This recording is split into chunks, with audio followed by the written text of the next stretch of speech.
Jirania rail wagon থেকে নেশা সামগ্রী উদ্ধারের ঘটনায় অভিযুক্ত অরুণ ঘোষকে ট্রানজিট রিমান্ডে আনা হয়েছে আগরতলায়। বাংলার কলকাতার নাগের বাজার এলাকা থেকে গ্রেফতার করা হয়েছে অভিযুক্ত অরুণ ঘোষকে। তাকে ট্রানজিট রিমান্ডে নিয়ে আসা হয়েছে আগরতলায়। কি জানাচ্ছেন সংশ্লিষ্টরা, শোনাবো। এই কেসের অন্যতম মূল অভিযুক্ত, তাকে কলকাতা থেকে অ্যারেস্ট করা হয়েছে। কালকে আজকে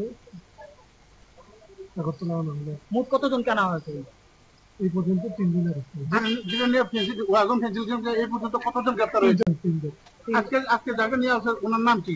অরুণ কুমার ঘোষ। কোন জায়গা থেকে নিয়ে আসা হয়েছে? কলকাতা থেকে। কলকাতা কোথায় থেকে? কলকাতা নাগের বাজার। আজকে কি তাদের কোর্টে তোলা হবে? দেখা যাক বাকি প্রসিডিউর কি হবে।